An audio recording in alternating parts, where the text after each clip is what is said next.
I would like to welcome everyone. Good evening, good afternoon, good morning, whatever time zone you're in. Another great pleasure to be able to introduce everyone and have a friendly conversation with XRP Plumber. I've been following him on Twitter and have always enjoyed reading his perspective on what he's had to say there. So I invited him to come on and tell his XRP story to everyone. And so XRP Plumber, would you like to say hello to everyone? Hey, everybody. Nice to talk to y'all. And nice to talk to you too, Scott. Now, just a little clarification.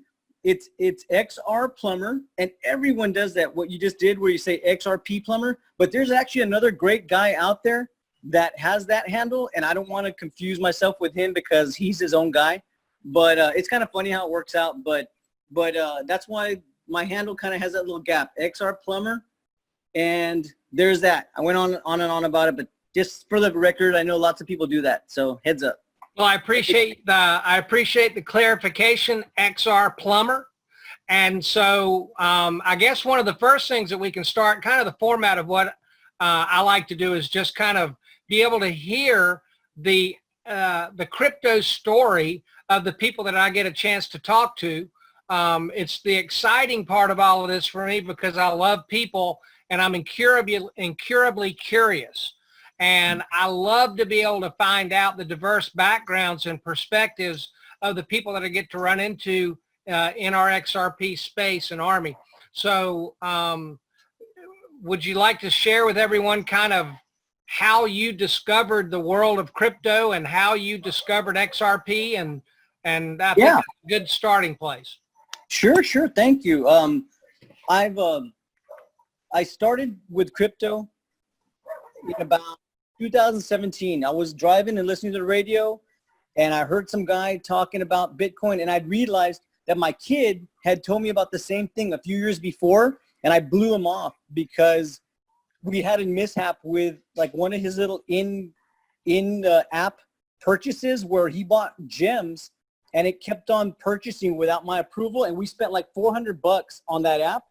And so when he told me about Bitcoin, I thought he was talking about another kind of thing like that. So I said, heck no, I don't want to hear that. Just forget it. And so he just walks off, okay, Dad, whatever you think. I said, yeah, I know better. You listen to me, boy. And then about 2 years, 2017, I'm listening to the radio, and I realized that stuff he was talking about had been Bitcoin. And I had been looking for something like that forever, and I missed that little chance to get in when it was really low or lower. And at that point, I realized there's still potential, and I jumped in. I found Coinbase. I made my first purchase of Bitcoin at like $10 just to test it out, and then I thought I knew everything. I thought, oh my gosh, I'm a genius at this stuff now. I'm an expert because I found Coinbase, and I found out about 3, coins: Ethereum, Litecoin, and Bitcoin, and I thought I knew it all, but little by little, I found out more. What happened after that, a few months later, I was in my little office typing away, doing paperwork. And one of my adjacent, and one of the people in an office space right down the hall from me came up. And matter of fact, I was going to make this into a video myself, but I'm going to tell it to you first. He starts telling me, hey, how you doing? Have you ever heard of Bitcoin? And I'm like, yeah, buddy, that's awesome. I'm so glad to hear someone else knows about it. I've been asking around and no one seems to know anything. He goes, oh, yeah, it's great. I have another question for you. Have you ever heard of USI Tech? Now, have you ever heard of USI Tech? Wasn't that the one in Texas? It was kind of an MLM. It was worldwide. It was out of I think the Middle East, United Arab Emirates or something like that, and the UAE, whatever they call it. But it was a program. I'll give it some legitimacy when it doesn't deserve it. A program that offered to store your money, your Bitcoin, and then they'd give you a really great return in turn.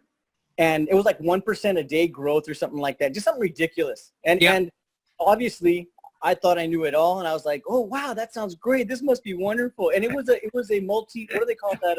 Multi-level marketing. There you go. And it was a multi-level marketing. So he was trying to recruit me, and I'd known the guy for a couple of years, so he seemed like a nice guy. So I jumped in. And I put in like about $800 of Bitcoin. It was up maybe like just shy of a tenth of a Bitcoin. And I thought it was the greatest thing, and it was doing what it said it was going to do, meaning that the program on the computer screen looked great, but I hadn't seen any of that return in my pocket yet, because you had to wait a certain amount of time before you could withdraw it, or you could let it roll over.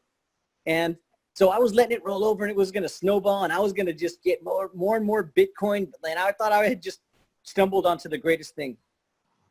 So are you there? Yes. All right, there we go. So anyway, that's what I thought was going on. Well, it didn't take long to realize that it wasn't all it was cracked up to be. I'm glad I didn't recruit anyone under me. I just wanted to try it out. And that's where I ended up finding out that it was a scam. Or I should disclaim that it seemed to be a scam. I don't want to be legally held by some random person in the world. But I didn't recruit anyone. I lost all my money. This guy lost even more money than I did. He lost like tens upon tens of times more than I did. And, it's a sore subject. It's a sore subject for him, and he's still my buddy. I mean, I still see him, and he just it broke him. He's so not broke him financially, but broke him spiritually. He's so sad. But and he feels so bad for everyone else that he recruited, of course. But the thing is, that group of people that he kind of brought together, we would meet and we would discuss crypto assets, and we would discuss everything. And that's where I really learned the first opening of my eyes of what's out there, the different, like the thousands of coins that are out there and all the different exchanges. And that's where I found out about XRP. One of these two people were talking, and one asked the other, hey, what do you think about XRP? What do you think about Ripple, what they called it back then? And the other guy said, no, don't mess with that. That's a banker's coin. It's completely betraying the whole concept, and it's trying to help the bank stay in the game when Bitcoin's going to put them out of business and all that stuff. And I thought the exact opposite. I said, man, if something's tried to boost up the infrastructure and update them to the new systems coming, that sounds like, that has some actual potential. And so I wanted to find out more about it, and it kind of like rang a bell and kind of sparked an interest that I started pursuing from there. And little by little, I got more involved. I bought lots of different crazy coins. Tron, hello, and I bought Verge. Oh my gosh, what else did I buy? Something called any Dogecoin? No, I never got that. But I got something called Substratum. I think it's what they called it back then. I can't remember the right name for it. I haven't looked at it in forever. But I got all these goofy coins. But I kept the big ones. I kept some Ethereum. I kept some Bitcoin. And I've just been piling on the XRP.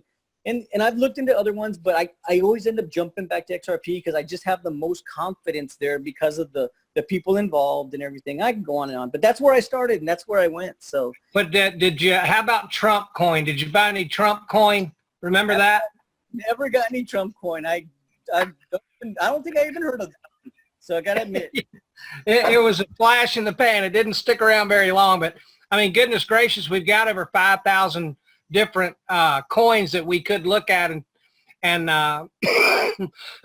my experience, I started out house sitting my grandmother's house for a while. She got older and was elderly, and she moved in with my dad. And so I was house sitting the house for a year or so, and stumbled onto Bitcoin. This was when it was like 8 cents. And wow. Brock Pierce was the first person that I used to watch videos of, and Don Tapscott talking about blockchain. And I was intrigued, and I just watched it, and finally I decided to pull the trigger, and I bought my first Bitcoin at 15,000. Wow. So well, I kind of missed the boat a little bit on the old Bitcoin, but that led me into being intrigued about cryptocurrency. And then I stumbled onto some of our tremendous, absolutely fantastic XRP influencers, and, DAI, Kevin Cage, Crypto Airy, Brad Kimes, Love for Crypto, Lee from SPQR, and if I leave any of them out, I apologize. Jungle Inc., Bearable Bull, and I just became captivated and began to listen to these videos every day. And I've gotten to the point now where I may be watching an hour or two of videos, XRP videos every day. And I'm like you, Plumber. It did not bother me at all that this was involved with the system, because early on, I think I listened to one of DAI's videos, and he explained to me his position was he felt like, look, do you really think that the governments and the banks are going to allow the anarchy coins to take over the world? I said, you've lost your freaking mind. There's no way they're going to do that. So if this movement towards digital currency and a cashless society, if that's the direction that we're going in, what can I do for me and my family to position myself economically to take advantage of it? And exactly. So I decided to go that route, and have the more that I've learned about XRP and the team behind it with Ripple, the more comfortable I am in what I own.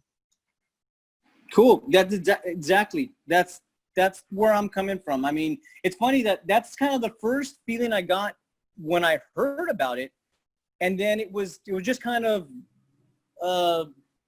confirmed, verified. I don't know what to call it. Getting some more, there's a word for it that I'm not thinking of right this second. But I mean, just pretty much confirmed when I started listening to those same videos. Yeah, I remember Brad Garlinghouse has that great quote: "How governments are going to whip out the tanks before they let go of the finance." Yeah. I mean, that's huge to me. I mean, that is so obvious. I mean, I think about what government official wants to see their monetary control over their people disconnected. I mean, that is their biggest hold on their people. And right.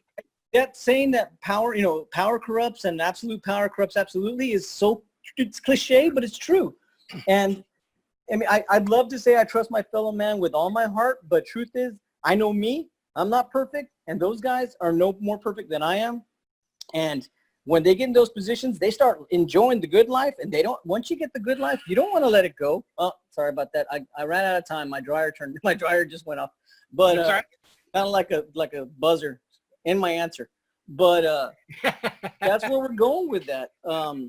Hey, no problems. I think, I can't tell, but when I'm looking at my screen, we had to use Zoom. We had a little bit of technical difficulty today with StreamYard that we usually use.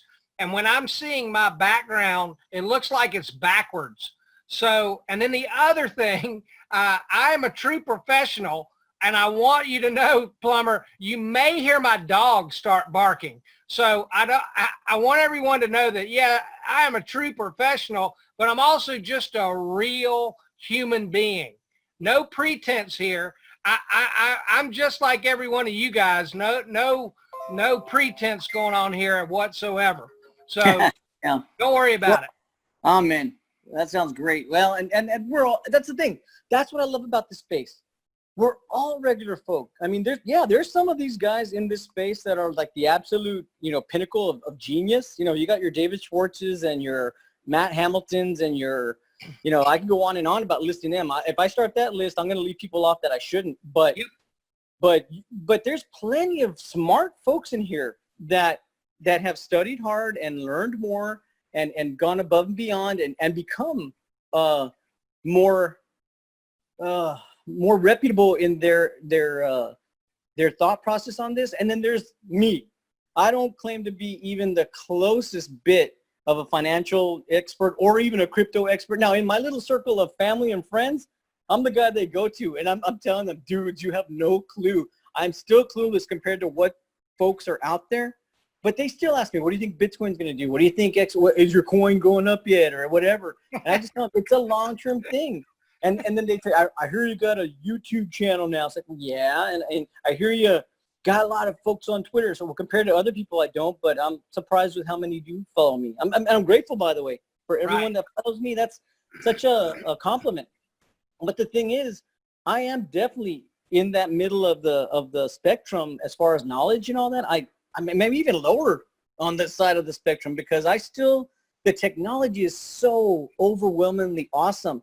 And not having that coder background, I mean, I'm not a dumb guy. I mean, I have some schooling. I don't talk about it, but I mean, I know the concepts, and I can learn that. I mean, the more I study on it, like matter of fact, one of the guys that I like to share information with on Twitter that he's putting out this stuff is a PhD in like artificial intelligence stuff. I'd have no freaking clue what he's talking about. He puts out this stuff that's like it shows all the diagrams and all these things. It's incredibly interesting to me, but it's like looking at some sort of alien language for me. But I share it because you know what? There's a lot of other intelligent people out there that do understand it, that might not have seen it yet, that it might make the connection for their research or their whatever they're doing.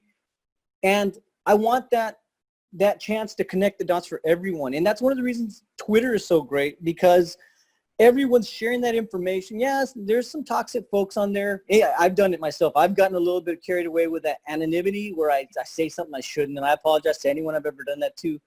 But, you know, that's the cool thing about Twitter, is that we get to get that information like that moment it comes out. If R3 or Ripple or Forbes or whoever it is out there, you know, has something to say, the first medium they use is that Twitter post. And then all of a sudden, you know, ABC or NBC or CNBC, whoever it is, then the news sources jump on it like, oh my gosh, I just heard this from them. And I love that. You know, I love how we can stay so abreast of all the newest information and the biggest information so quickly. And then all the people that analyze it and talk about it, all the YouTubers, there's like DAI. I mean, some people get upset about the thing that they did with their paid subscription and all that. Yeah, but you know what? I don't have it myself. I spend my money in Cinnamon, but everything else they do, Bad Crimes, and I think who is it? Mr. B is on there too, yep. and DAI. Independently of that thing that they do, I mean, maybe someday I'll get it just to try it out. But right now, you know, I've been tried and true fans of them on YouTube since before I ever created this little persona of XR-Plumber.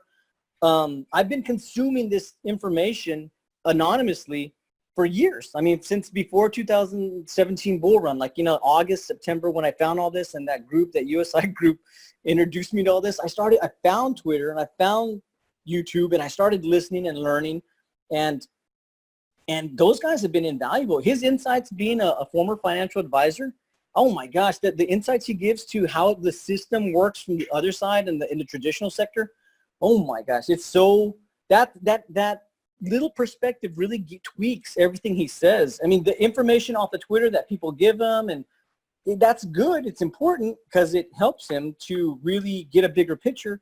But that analysis is so, that personal perspective is so unique that not too many of us get to hear. And then, of course, all the other guys, I mean, heck, Moon Lambo and Kevin Cage and Crypto Eddie and all these, and the newer guys like, what's his XRP Chiz. Yeah, there you go, XRP Chiz. I mean, I remember when he had less than 1,000 people on his YouTube channel, and I was like shouting him out, "Hey man, get to 1,000, get to 1,000." He hit 1,000, and I gave him a little elf gif, like, "You did it, yeah!" And all that. Now he's like, he's almost at 10,000 or something like that. Yeah. He's almost there. I'm proud of that guy. And he has a lot of great information, and he gives it out in a really entertaining way. And his rap is awesome. That guy has such talent. So I love that guy. I love all of these guys. There's, you know, like you said, love for crypto. I can't understand him hard. I'm a Texan accent. I can't understand his accent for half the time, but I love listening to him talk with all that the way he talks.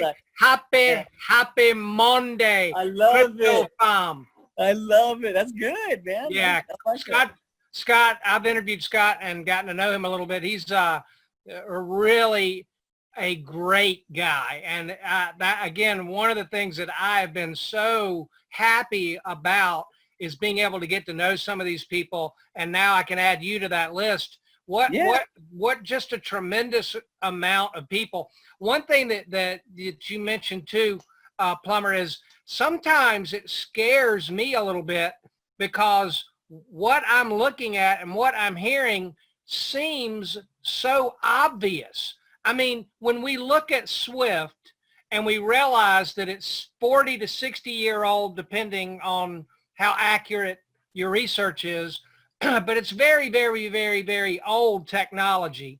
Mm-hmm. It's expensive, and it's got a 6% error rate. Well, what idiot would not be able to see that if we could update that system, that it no errors and is cheaper? What idiot would not feel like that looks like a good solution?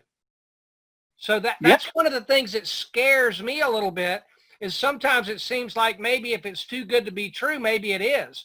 Because again, everything that I've seen, and then the other thing, and I'll be quiet for a second. The other thing is that it seems to me like that every bit of news that we hear every day, and again, thank you for the researchers, and thank you for the YouTubers who turn it into videos for me to watch. Yep. I can't remember the last time that we had any real serious, bad, true news. Now, I know we get the FUD, like, oh, Ripple released, this escrow. And that, yeah, well, it goes right back. Okay, so no big deal. And then, oh, there's a couple of lawsuits. Well, I mean, they haven't been convicted, they haven't been designated as a security. And after understanding everything, I don't think they will be. But I can't remember any bad news. So I'm not really sure if people are willing to take a look at what Ripple has done, how they could find any problem with it. What do you think? Well, those are great points. I think the funniest thing about that is the golly, how do I start that? The Swift thing.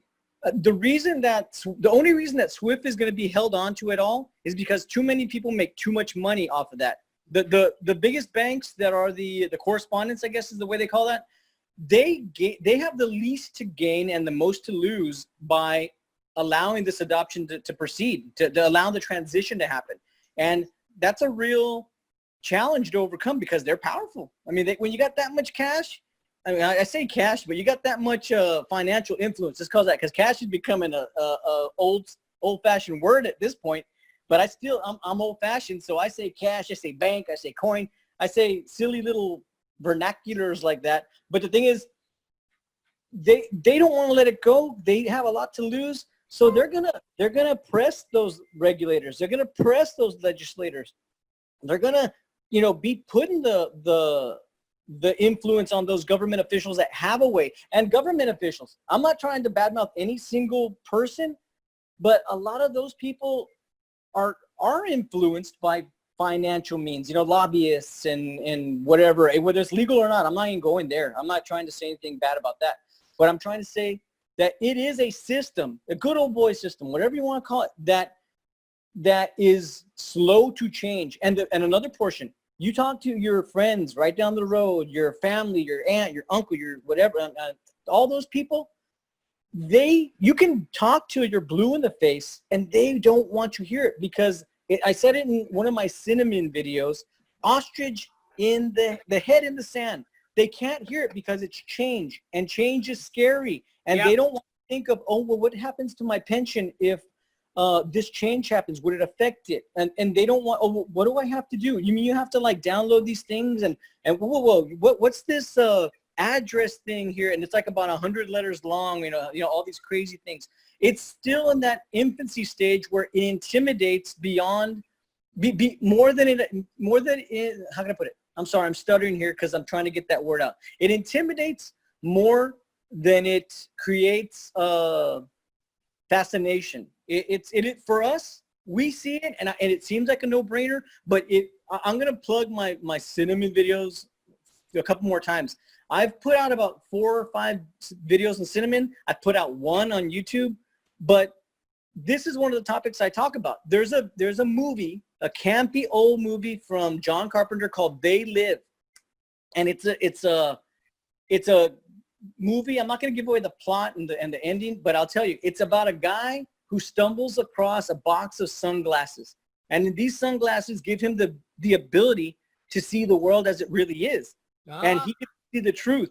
And what happens is he becomes the anti-hero, whatever you want to call it, and he's fighting the good fight, and he puts these glasses on and he sees a billboard, and that billboard is like a cosmetic, advertisement, and underneath it says conform.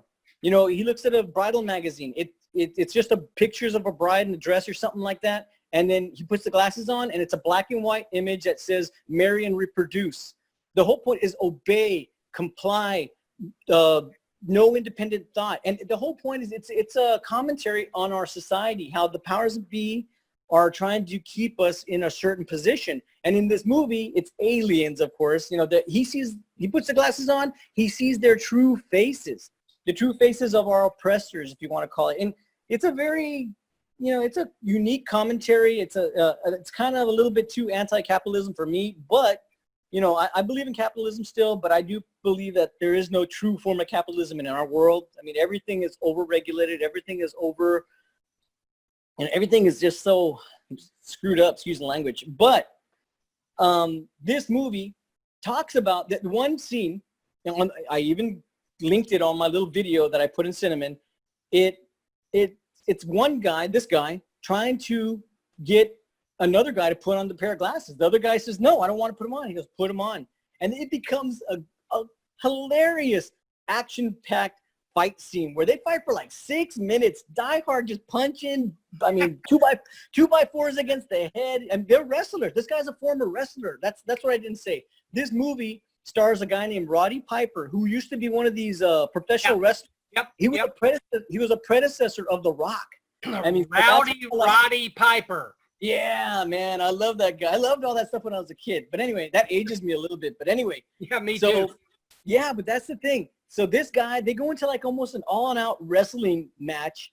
And at the very end, the other guy puts on the glasses and he sees what this other guy's seeing. But the whole thing is he says, just put on the damn glasses. And the guy won't do it. And that's what I feel like every day, trying to explain what's going on to all my family and friends and peers and coworkers, all that stuff.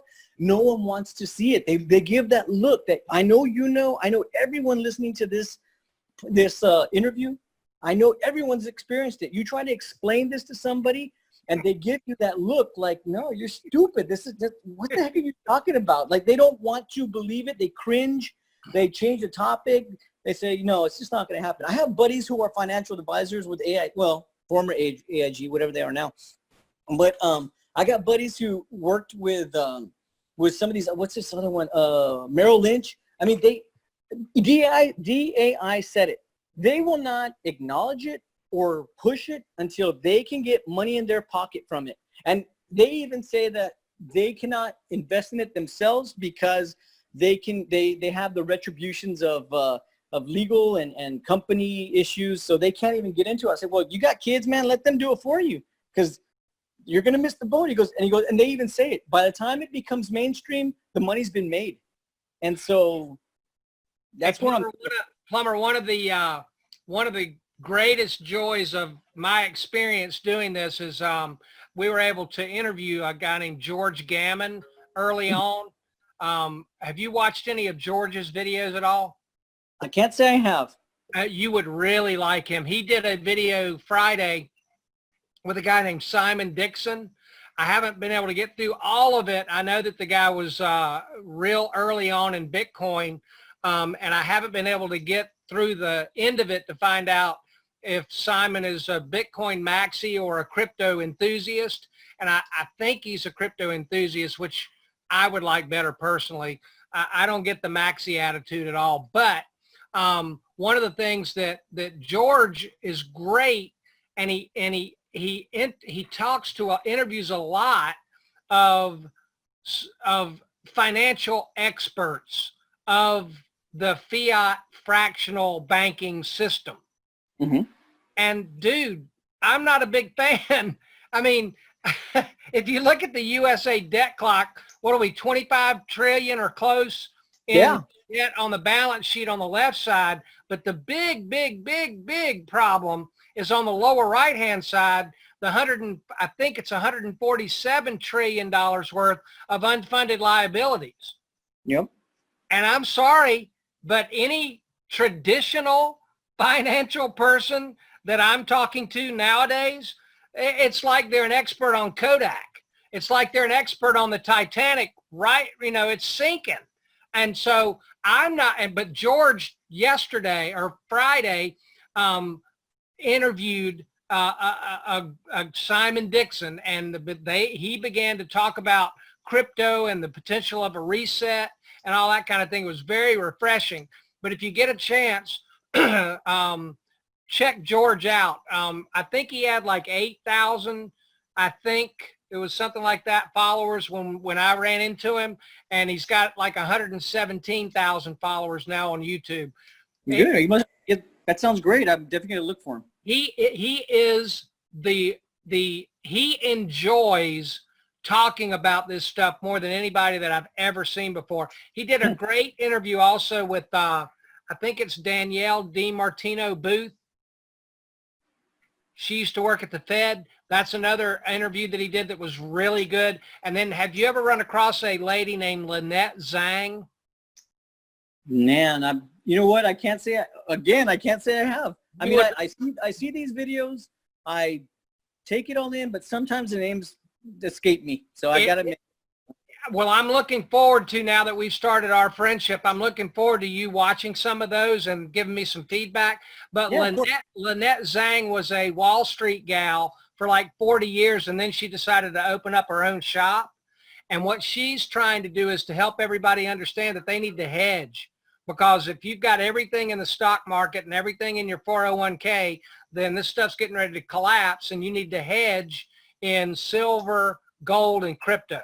And she talked about on her video the other day that she believes that we're going to a global reset.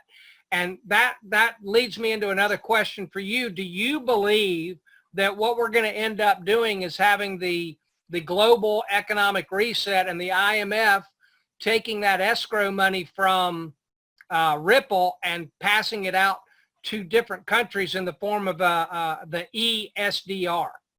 The answer to that is I have no freaking clue. That's the short answer. The long answer is I guess it's a possibility.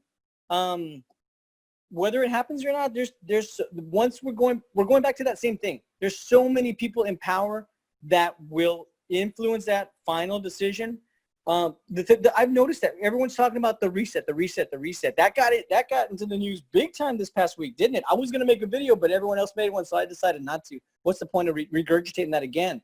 Yep. But when the World Economic Forum starts talking reset, and then all of a sudden I think it was IMF. Yeah, IMF Yep. starts talking about reset. I'm just waiting for the BIS with Mr. Agustin Carstens. That guy, I've known about him for a long time.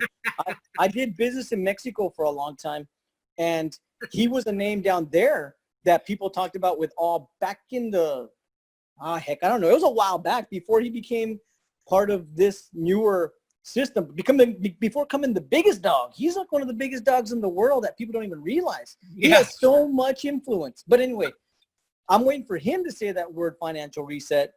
But the point is what the heck? This is supposed to be conspiracy stuff. Saying the word reset and, the New World Order. What? I thought, hey, I ordered my tinfoil hat. It still hasn't showed up yet. I'm waiting.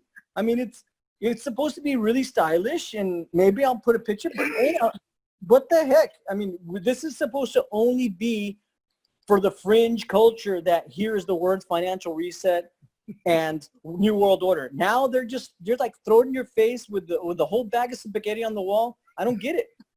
I mean, so to say whether or not the IMF is actually going to use the ESDR as the actual method to do this whole reset, it's plausible. Whether it's likely, I think there's too many things at play. I think there's too many tanks ready to roll out. If the one country doesn't like it and they have enough influence, and it's gonna, I think DAI said it, this is supposed to prevent World War III. It could cause it at the same time if not enough countries agree to it. But I don't know.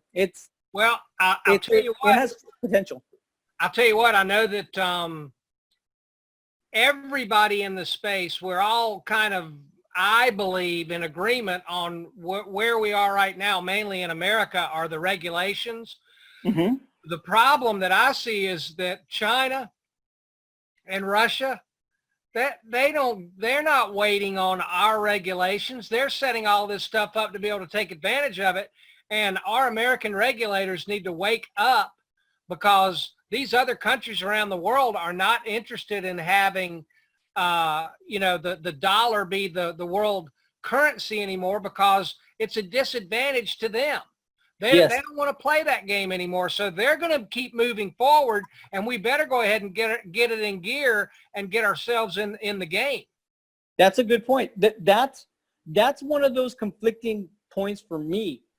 I hear half of the community saying what you just said, that the U.S. government and the regulators and the legislators and everyone need to get in gear because they aren't doing enough to move this forward. And then there's another group saying that, oh, it's done. You know, they can't really be this far behind. They're just waiting for the right moment to just show it all. It's there.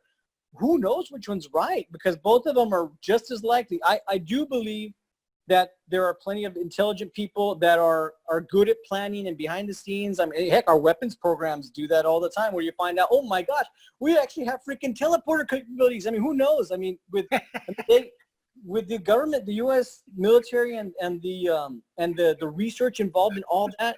I mean, they just shot a plane down with a laser, didn't they? I heard something about that they literally have that capability now, like to use laser beams. And I know that sounds goofy, but the point is that, yeah, there are secrets behind the closed doors that we don't see. But then at the same time, I know some of these, like I've met U.S. senators by pure happenstance of, like, you know, friend of a friend. And I went to a silly party, and I'm not going to say who it was because that's not fair to him or me. But I met a U.S. senator, and the guy was real down to earth and everything.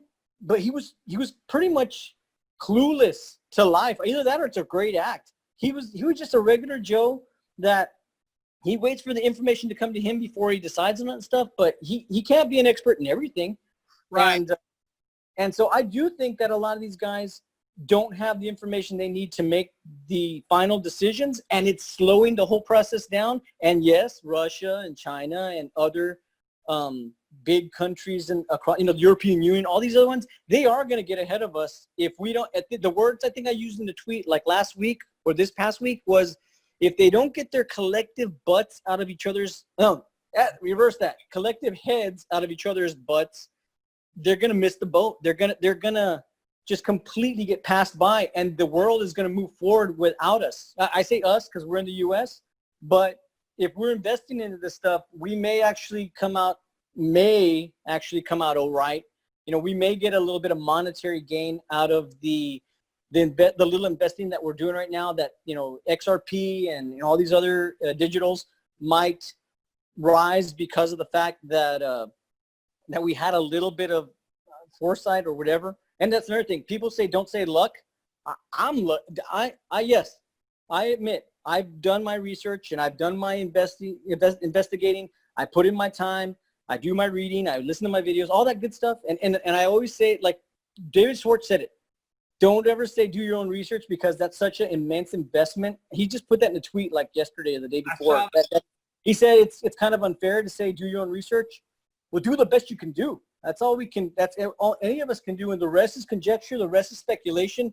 But we do have to fill in the blanks because we don't have all that information. I love David Schwartz. He's the most cuddly, playful troll on the internet, baby. I love. He's so intelligent. He gets a rise out of having fun with this. I'm sorry, and I don't mind that. I do enjoy it too. And the other day, I think I even put on there, I want to be his mini me. But yeah. But I saw that. I love it. Commented back on top of you with a picture of mini me. There you go. Yeah, and that's what I'm talking about. That I love the fun he has with it. And I love how he'll throw something out. He knows everyone's gonna go crazy trying to figure it out. Like, does he really mean something or does he? It doesn't matter. It's gonna happen either way. And but at the same time, what I'm trying to say about that is he has a really valid point. When we say do your own research, that's a big order to fill, because this whole space is the same thing. There's a guy named John Kiff. Have you ever heard of him? No. I think he is a main oh man, I'm gonna butcher his title, but it's something to do with the IMF, if I'm not mistaken. Either it's the IMF or the BIS, but he is one of their main cryptocurrency CBDC experts. Him and another guy named Juan Gutierrez, those guys are diehard experts, true experts in this unique space of financial world finances, world economics, and the computer coding part. They really mix it together well. And this guy doesn't think that it's going to come down to just the technology making the difference for the world reserve currencies. But that the point is that the do your own research, this guy, he's trying to cover his entire base.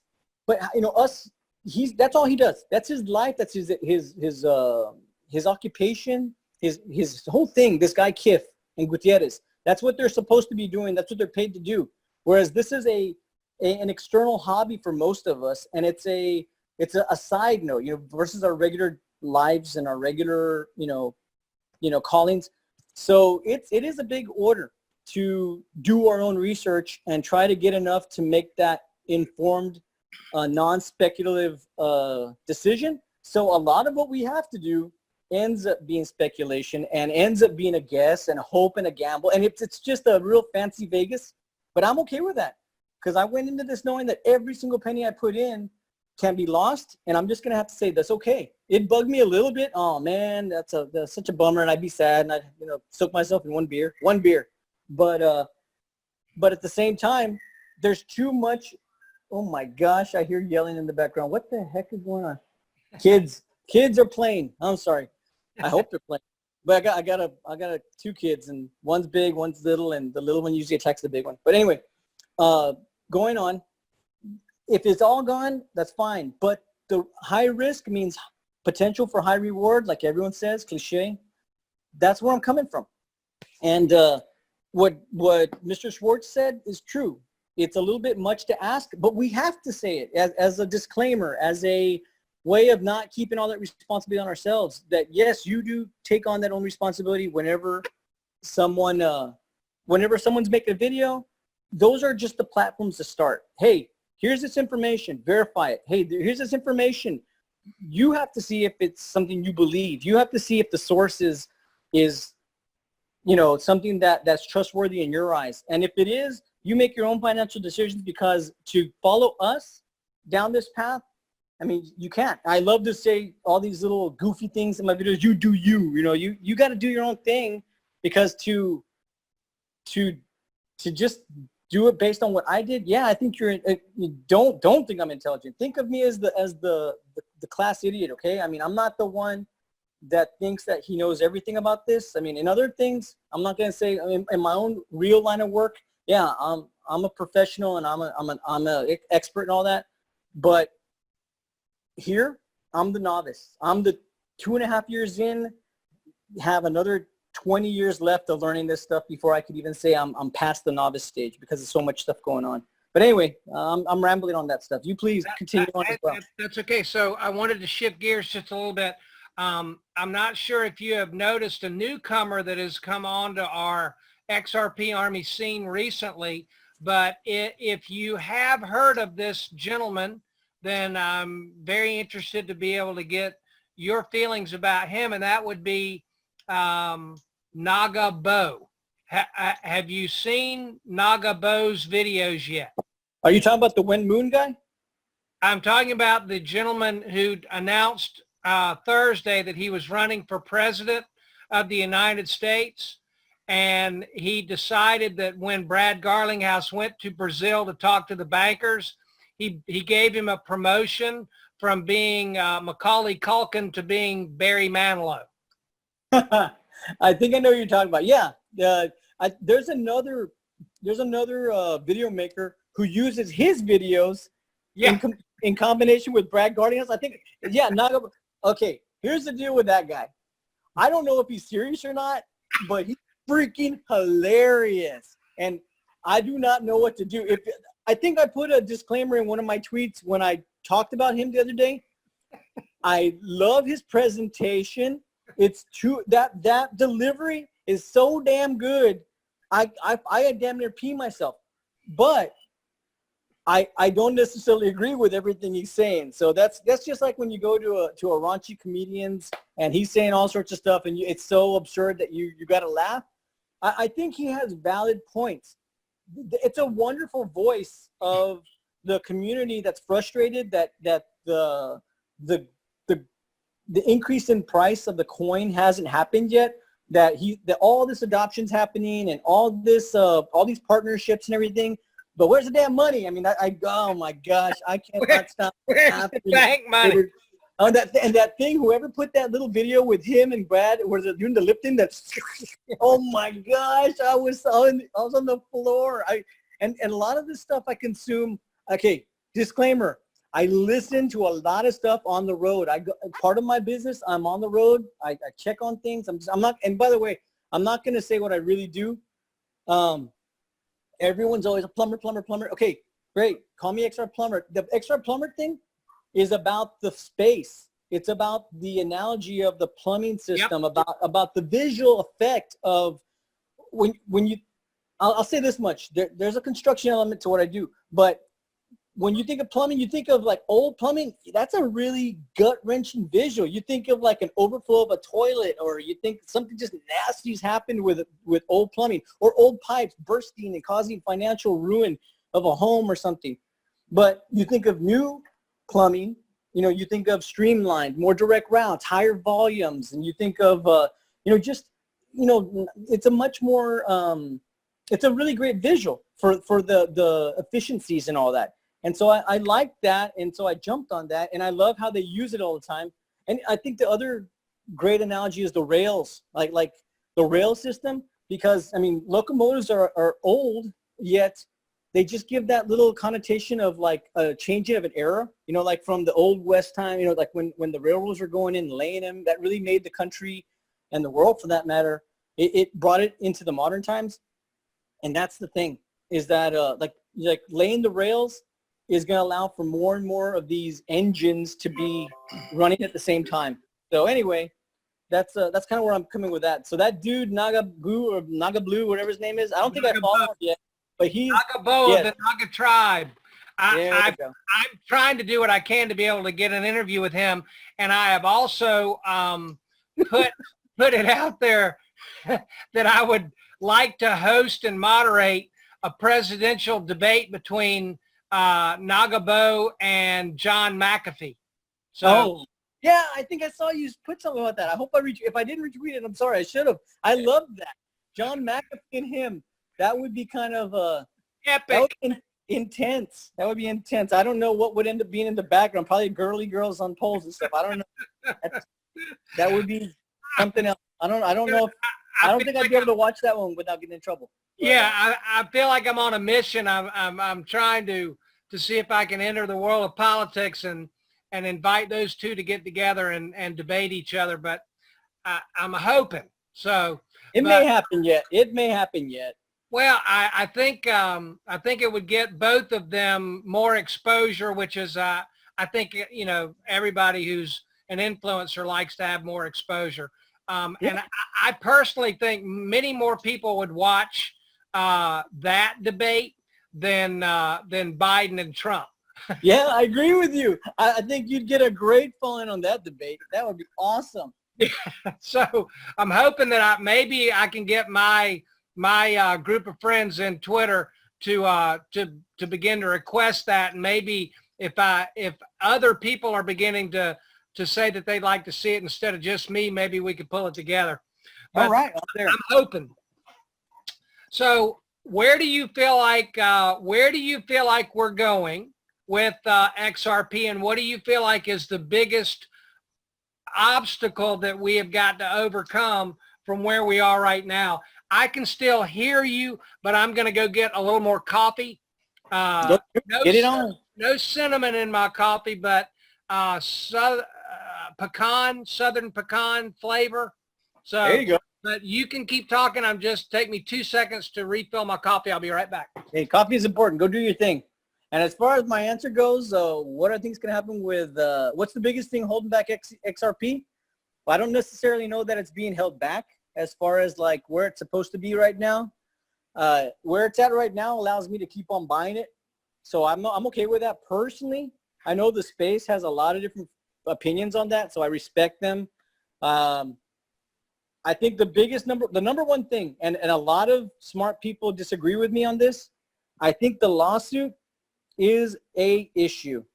I hate saying it, and I'm sorry for everyone. I'm probably going to get people like dropping me and getting mad at me, but the reason it's an issue is because we know it's a no-brainer that XRP is not a security. We know that. We've been in this space. We've done our research. We know it. The world doesn't. And people as cautious as financial institutions, banks and all that, as long as that little nugget is hanging out there, I think they're waiting for that to be clarified. Whether one of these regulatory bodies, like that thing that just happened with the Consumer Protection Bureau, the fact that they included it in that law, it's still vague. I mean, I wanted it bad to say exactly this is allowable. All it did was mention it, and it discussed it. So what I'm trying to point out is the lawsuit and regulation. Yes, everyone says it. It's cliche. Oh, that's the whole thing is we're waiting for regulations. We're waiting for adoption. Adoption is going to lead to utility. Utility is going to lead to higher, all that demand and all that stuff. But it comes down to until it is concrete and clarified, the whole world can't jump on like they could. Now, to me, if that suppresses the price, I'm buying more. It's a risk. It's a gamble. I'm going there. That's my opinion only. I'm going to keep on gradually, little by little, filling little baggies, trying to make my big bag bigger. And the cool thing about making your bag bigger, the price doesn't have to go as high. You know, if you got 20,000 XRP, it has to go to, what's the math on that to get $1 million? $50? It has to hit 50. You know, if you have 50,000, it has to hit 20. You have 100,000, it has to hit 10. You know, that's the cool thing about it. If you're little by little, you know, adding to it, the cool thing is that price is low. You're not really putting, you know, for me, you know, if I buy a Starbucks coffee, that's $5. You know, if I waited a whole week, that's 25. You know, 5 days out of the week during the work week, that's $25. You go out, you get sodas, you do whatever, you know, like a convenience store soda is another $1. All those little things that you just kind of sacrifice to save your nickels and pennies. And I'm going poor man way. You know, I'm not scraping it or anything, but I'm not a independently wealthy man. You know, I got my expenses to cover. I have my things to save for. You know, I got kids, and so I gotta think of their futures as well. Besides this, you know, this is going to be for them in the long run. This is about changing my kids' financial futures. It's kind of like what's his name, Dave Ramsey. Yeah. You know, like going like Dave Ramsey says a lot of times. You know, being debt-free and independently wealthy changes the generational wealth of your future. Yep. Well, this is a part of that plan for me. You know, being debt-free. You know, being set up to where they're going to have this as a resource. I'm not going to say I don't want them to be trust fund kids. I've met a lot of trust fund kids, and I'm not a fan of all of them. And by the way, when I say trust fund kids, I'm talking about guys my age that are trust fund kids.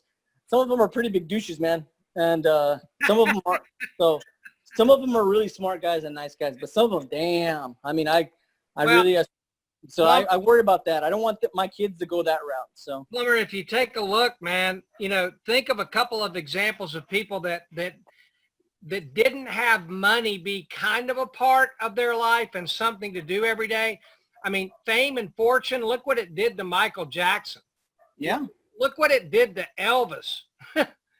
No, you're right. I mean, yeah, that's the thing. You got to be careful. I mean, money can corrupt just like power, and you come into a big amount, that's a whole life lesson in itself. I mean, half of the trick is getting the money, and the other half is keeping it and using it wisely. I mean, and not letting it change you. You know? That's one of the things that I'm grateful. Now, again, if XRP never moons, this is a moot point, but it's one of the reasons that I'm grateful that I'm 58 now, because if it moons where I think it could, and it's only got to get about half of where I would like it to go for me to be set for the last third of my life. I live modestly, and I don't really need that much. It would be more about freedom and my ability to be able to feel like I could go out and help other people. But I don't want to fall into the lottery winner syndrome. And I'm afraid that if a lot of the people that are in our XRP and crypto community, if they don't, I don't know, man. There's not a whole lot you can do with youth who's not willing to listen. But a lot of these people, if we moon to say 50 or 100,000 XRP and people make a big chunk of money, 3 to 5 years later, they're going to be broke again. And Yep. that's unfortunate. And again, it's one of the reasons why I'm glad, you know, now that I found all this stuff at this particular point in my life, not an earlier time, because I would have been one of the ones that had gone out and blown it in 3 to 5 years. But that's not likely to happen now. We see that's part of just the maturity. I mean, the life lessons. It's hard for the young. I mean, I'm not gonna. Yeah, I'll age myself. I'm 48. So there you go. I mean, if anyone ever wondered out there, I'm 48 years old. So I'm kind of part of the same generation you are. We could be brothers. It's funny because the life lessons that we've already seen, the ups and downs and all that good stuff. You know, I've been married for 24 years. I mean, heck, some of these kids that are the geniuses out here, they're not even 40. They could be my kids already. But you're right. I mean, the cliche that I've done a lot of cliches here today. But another one, what's going to happen if you come into a lot of cash? And this is going to be crude, hookers and blow. I mean, you're going to party hard until it's all gone. You know, the Lambo, what is the entire personification of this entire space? Lambos. The Lambo is the cliche trophy of crypto hitting, isn't it? And dang it, if you're 20 years old and you come into $1 million, by gosh, I guarantee you the desire to buy Lambo is going to be strong. Yeah. But you know, how many of you and I guarantee you, I might get me a nicer truck, but I don't think I'm going to be getting me a Lambo. I mean, but that's the whole thing, is that you're right. The mentality is that lottery winner mentality. I have this money. It's endless. It's infinite in your eyes. At the moment it's in your hands, this is going to last me for the rest of my life. Live it up. And they don't plan. They don't, you know, heck, I mean, I'll say it now. In my youth, I made those mistakes. You know, I made 6 figures plus and heck, I'm like, what the heck did I do with that money back then?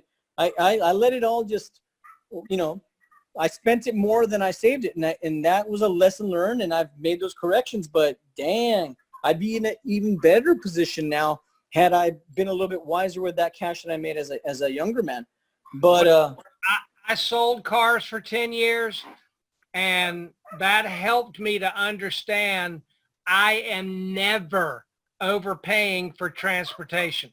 Yeah, there you go. Exactly. It's a appreciating asset, you know.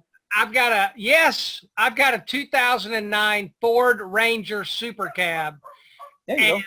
I will drive that thing till the wheels fall off. The one that I had before it had over 300,000 miles on it, and it was just literally about to completely fall apart because that's just overpaying for transportation is just not my thing. I appreciate it if other people want to do that, but I mean, I'm not going to. I just see it as a complete waste of money as far as I'm concerned. So yeah, that's kind of I'm there. I'm kind of a function over fancy kind of guy myself, but that's me. And you know, like I said, I'm a working kind of guy. I work with my hands kind of guy. I'm a business owner, so I definitely understand the interest, the other side of it, the paperwork side, and there's the all those other parts that go with it. But I definitely understand the hardcore part of it of, hey, make it work. Like, heck, my truck the other day, the radiator went out. And instead of me buying a new radiator, I bought the kit, I fixed it myself, got it going again, and over in 24 hours it was up and running again. And that was me just saving $1. But luckily I'm handy that way, in being working with my hands all my life type of thing. Well, I've had other jobs too, besides that, other careers, I should say. But that's the thing, is that I want to save that money where I can. I spend it when I have to. I mean, I'm pretty close to being chintzy, but my kids call me Mr. Krabs, so maybe I am a little cheaper than I think, but that's all right. But yeah, I see what you're saying about that, about the vehicles and all that. But that's the cliche, isn't it? The Lambo.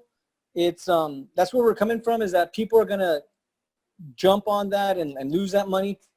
But I guess everyone's going to have to learn for themselves. Oh, and that's another thing. I'm 48, but I get it from all sorts of people where they say, man, you seem so much younger for your age. And I think what they're doing is confusing immaturity for youthfulness. So I got that going for me, man. But anyway, I like it. Sure. Yeah, Lebowski. Yeah, I like that. I'm a big Lebowski fan. There you go. I did it once or twice. It was there's a lot more to that movie than I realized. I've heard, but I need to go back and watch it again. It's really funny. All right, yeah. So we'll wrap up. And one thing I would like to do is invite you to come back at some point when we get a little further down the road. Then we can update each other from where we are today and what we have seen happen. And again, I just feel thank you for being willing to share. And I know that I'm not going to pin you down to a geographical location, but I think I heard Texas. Yeah, that's where I am. Okay. I live in North Carolina. Dude, we got the barbecue. Okay, that's another whole video. Don't go there. Texas brisket. Oh man. And then of course there's the other stuff, man. There's like the buried pigs in a pit. Oh man, we could go on and on. But, I'm telling you, man, Eastern barbecue, it's all in the vinegar and the slaw. I don't even know what you're talking about now, man. It's all ours is all on the way we cook it. I'm on the pit, smoking it. I know DAI is a big smoker kind of guy, but you know what? And I'm not gonna. Here's the thing. These are my last confessions for this video. I know you got to go too, and you got other things to do. I am not a really good barbecuer. I cook, like any guy cooking out. I'm not that great at it. I don't invest the time into that like I do other things. But what I do, when I do, I'll make it as, I think fajitas are the big thing for me in my area, like in the Texas area, San Antonio and all that stuff like that. Fajitas are huge. So that's where we go big time.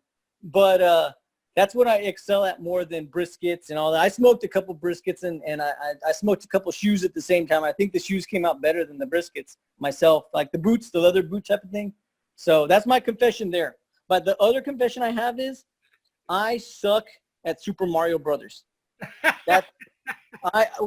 Since I was a kid and the Donkey Kong came out, I've sucked at every single Super Mario Brothers game that's ever come out. Mario Kart, I lose every time. You name it, every Super Mario game. My brothers and all that, they were better than I am, but I'm horrible at that. But I love Super Mario, and I love the concept of that plumber chasing coins, because of the whole plumber infrastructure thing. Yep. But that's what we all are, man. We're all just, hardworking, nose to the grindstone people chasing coins. And whether it's crypto or not, we're all trying to, get that dime. But I just love that imagery, and so that's where that came from. But if people think I'm some sort of awesome gamer, they'd be wrong. I'm not a gamer at all, man. I'm horrible at that stuff. But anyway, so and also, people look for me on Twitter at XR-Plumber, and look for the YouTube videos. And this is the big one for me. I'm on YouTube, hoping that I actually gain a little bit of a following with the pure nonsense that I'm going to have on my videos. I mean, yeah, I'll talk about the space and I'll talk about the news and all that like everyone else. I am the latter part of that, the cheap imitation kind of thing. I admit it. So anyone wants to say that, yeah, they're right. But the thing is, I want to give my own little perspective. Hopefully once in a while I'll have some insight. And I want to do what you're kind of doing, which is something different. Like there's a lot of people just repeating the news and giving a little bit of perspectives, but it's the same news. And that's okay, because the good ones are good, and the ones that are coming and doing that, they'll they'll find their thing. And that's kind of where I'm at. But I want to bring people back to Cinnamon video, and I want to bring people back to Coil. I mean, those are some awesome platforms that are really boosting the XRP community and really showcasing what can be done with the XRP ledger. And in Coil itself with Mr. Stefan Thomas and and all the people there at Cinnamon Video. That's what I really want to highlight of this whole video interview that we're doing and my YouTube stuff. That's where I want to be. So please let me end with that. So look for me on those mediums as well. It's the same thing, XR-Plumber, XRP Plumber, like XR-Plumber. That's the way it goes. So anyway, thank you for having me on. It's been a pleasure. You're very welcome. And when we post this video, to likely be maybe later today or tomorrow, Okay. we'll put links. I'll get those from you in Twitter, and we'll put links to where people can find you in the description of the video. Great, I appreciate that. I deeply appreciate you being willing to come and share with everyone, because again, I don't know if everyone out there really understands how important this kind of thing is. I'm a big Tony Robbins fan, and people like who they are like. And so we need a cross-section of our XRP army to get out here and tell our stories that when people watch them, they can relate. Now, look, I'm short. DAI's over 6 foot, but he is in South Georgia. My mother's side of my family grew up in South Georgia.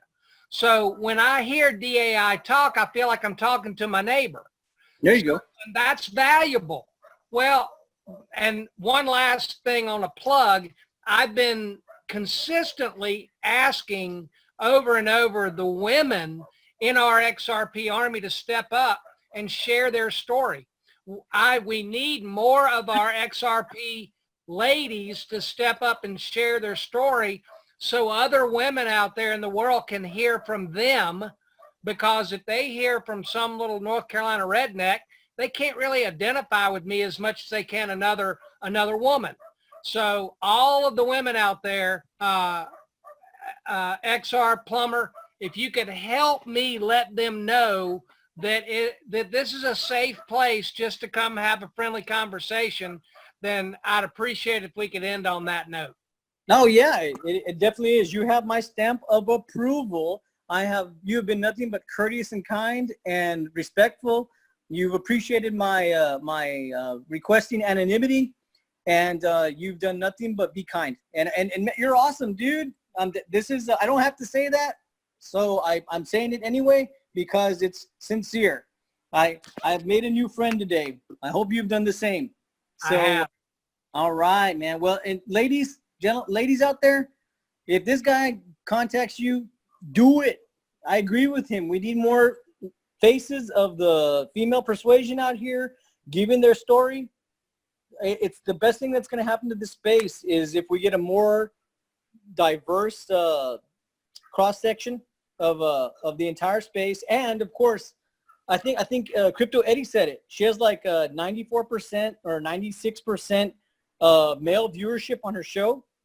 And if there's more ladies out there, we just need to hear them out. We need to hear their voices and bring in more so that every situation for a lady. I mean, I'm going on and on, man. That's why I'm starting a YouTube channel, man. I talk a lot. So good. I'm glad you did. I've enjoyed getting to know you. All right. Again, I'd like to thank everyone for viewing in today. And if I have tapped you on the shoulder and I have asked to do an interview with you, do it, because there's one thing that you're going to learn about me over the time that I'm in this space. I'm not the tallest. I'm not the best looking. I don't have Kevin Cage's voice, but I am persistent.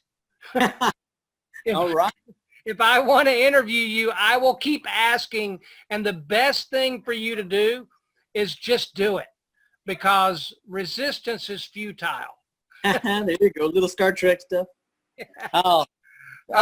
We got to stop, man. I'll keep you going. But hey, thank you for everything, man. God bless you, brother. And I'll see you out there. God bless you and take care. And again, thank you again. And I'm looking forward to us catching up again, maybe a month or so, and track the movement of our XRP from today till then. All right. Good. Take care. There, brother.